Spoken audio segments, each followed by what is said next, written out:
চট্টগ্রাম জেলা আসলে বাংলাদেশের অন্যতম বৃহৎ একটা জেলা, মানে দ্বিতীয় বৃহত্তম নগরী বলা যায়। এটা বাংলাদেশের বাণিজ্যিক রাজধানীও বটে।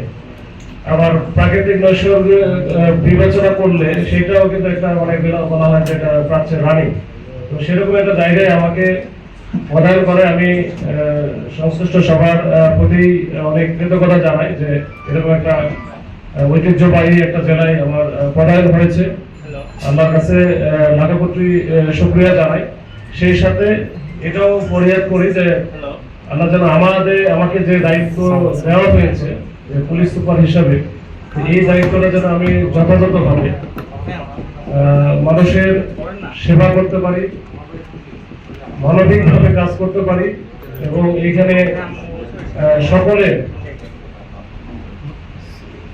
যে যার যার প্রাপ্যতা পুলিশের পক্ষ থেকে যেটা দেওয়া হয় সেটা যেন দিতে পারি। তো এইটাই মূলত আমি চেষ্টা করবো ইনশাআল্লাহ।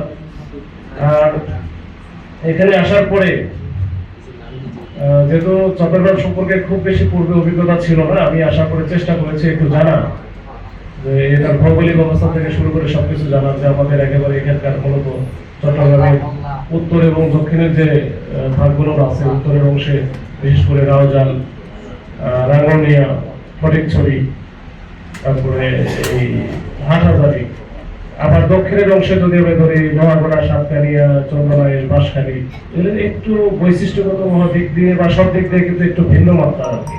আবার যদি একটু পশ্চিম দিকে যদি যাই, যেটা সীতাকুণ্ড বা মিরসরাই বা জোরারগঞ্জ, এগুলোর আবার একটু অন্যরকম, মানে এক একটা অঞ্চলে এক এক রকমের ক্রাইটেরিয়া বা বৈশিষ্ট্য এক এক রকমের, সেখানকার অপরাধ প্রবণতা এক এক ধরনের। তো এইটা বিবেচনা করে আমরা আসলে আমাদের প্ল্যানটা আমরা সাজাবো।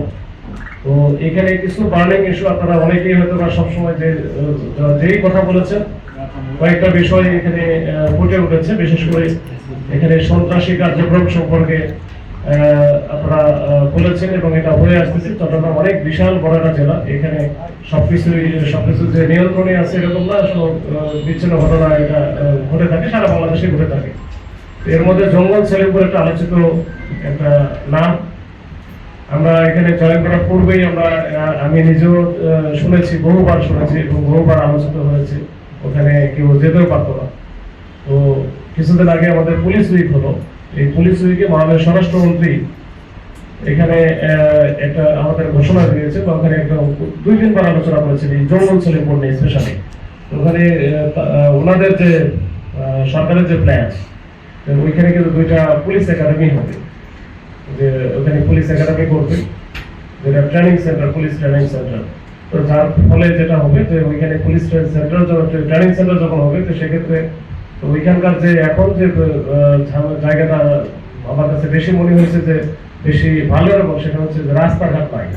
এই ভেতরের রাস্তাঘাট থেকে শুরু করে অন্যান্য অবকাঠামোগত উন্নয়ন যেটা, সেটা কিন্তু হবে। এবং পুলিশের ওইখানে যেহেতু পুলিশ থাকবে, অন্যান্য বাহিনীরও এখানে তখন তৎপরতা থাকবে, তখন কিন্তু সেক্ষেত্রে আইন শৃঙ্খলা পরিস্থিতি স্বাভাবিক হতে বেশি সময় লাগবে না ইনশাল্লাহ। এখনো যেটা দেখছেন যে আমাদের 2টা অস্থায়ী ক্যাম্প ওখানে আছে 2টা স্কুলে। তো এই 2টা স্কুলে আমরা একটু ওইখানে স্থায়ীভাবে তাদের বসবাসের জন্য একটা জায়গা আমরা নির্ধারণ করে দিয়েছি, এবং ওইটা মোটামুটি শেষ হওয়ার পথে। তো ওইটা শেষ হলে ওইখানে আমরা কিন্তু ওই যে স্থায়ীভাবে ওইখানে পুলিশ আপাতত ওই যে পুলিশ ট্রেনিং সেন্টার বা একাডেমি হওয়ার আগে ওইখানে থাকবে। তো পুলিশ যখন থাকবে তখন কিন্তু এটা আস্তে আস্তে সার্বজনীন হবে। আর এখানে একটা পক্ষকে উঠে এসেছে যে একটা পক্ষকে বিতাড়িত করে আর একটা পক্ষকে ঢোকানো, এরকম কোনো ইন্টেনশন আমাদের নাই। আমাদের ইন্টেনশন হচ্ছে ওইখানে একটা স্বাভাবিক পরিবেশ বজায় রাখা, আইন শৃঙ্খলা পরিস্থিতি পুরা অন্যান্য মানে বাংলাদেশের অন্যান্য জায়গায় যেভাবে স্বাভাবিক পরিস্থিতি থাকে এবং আইন শৃঙ্খলা পরিস্থিতি আমরা নিয়ন্ত্রণ করি, ঠিক সেভাবে ওইখানে করবো। এবং ওইটা যেন কেউ যেন না মনে করে যে এটা আসলে দেশের ভিতরে আরেকটা দেশ বা রাষ্ট্রের ভিতরে আরেকটা রাষ্ট্র।